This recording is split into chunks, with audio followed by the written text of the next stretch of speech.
On ühe tavalise detsembrikuu tööpäeva õhtu Lasnamäel. Kell on 10 ja päästemeeskonna juht, kus munitsipaalpolitseinikega arutavad edasist tegevust. Õnneks sellel korral ei ole midagi tõsist lahti, aga mida nüüd tegema hakatakse on selleks, et tõsiseid tagajärgi ei tuleks. Nimelt üritame ööunele valmistuvas magalarajoonis selgeks teha, kui keeruline on suurel päästeautol jõuda abivajajani. Muupa ametnikud on ette valmistanud pika nimekirja nendest kohtadest.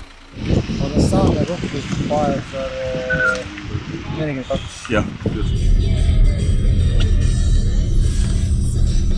No siin on esimene koht Tallinnas Paesaare tänaval, Paesaare 42 maja juures ja siit proovisid päästeauto läbi tulla. Näete, siin autod on pargitud siia mõlemale poole tee äärde.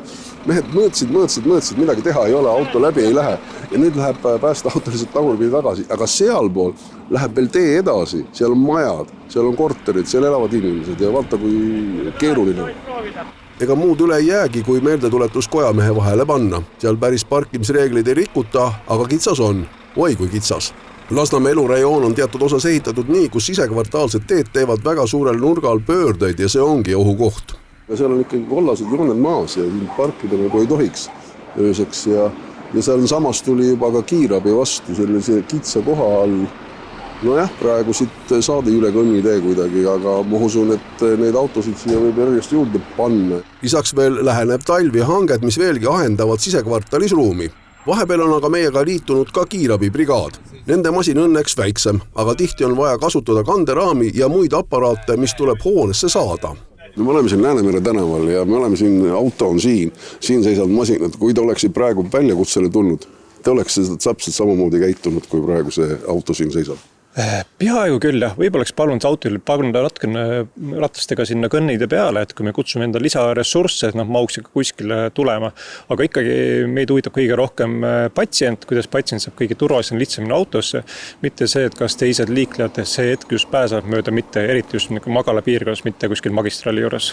Inimesed peaksid aru saama, et ka nendega võib midagi juhtuda, kui sõiduki nii jätavad.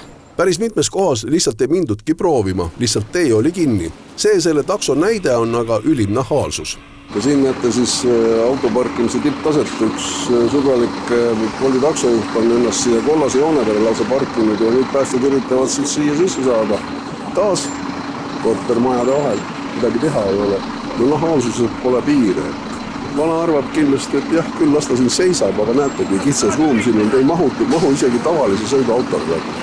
Loomulikult sellistel juhtudel ei piisa enam hoiatusest, need leiavad ka mupo poolt karistamist. Selliste olukordadega puutuvad nemad igapäevaselt kokku.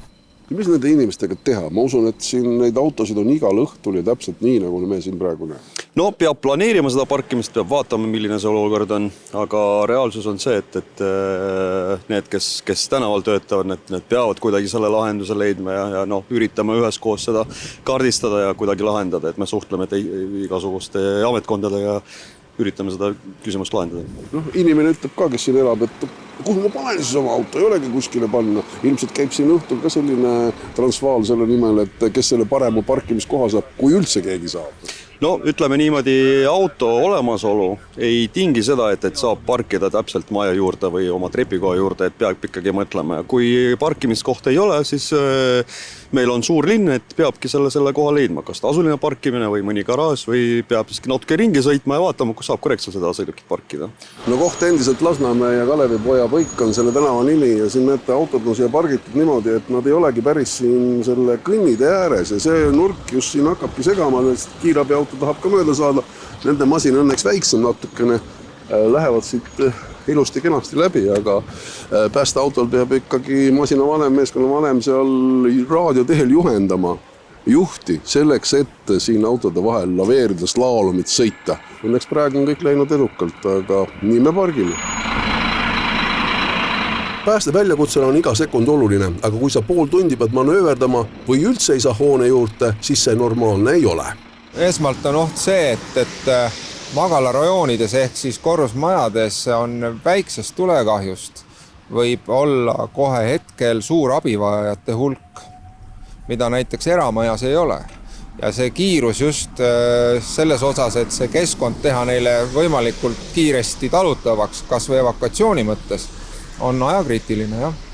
Et iga sekund, iga hetk on seal ju väga täht. Põhimõtteliselt küll, jah. Et nagu siin ka eelnevad katsed on näidanud, et meil kohale jõudmine ongi selline 5-7 minutit, aga samamoodi siis nüüd läheb edasi sinna päris selle trepikoja või paraadneni jõudmiseks läheb samamoodi sama aeg otsa.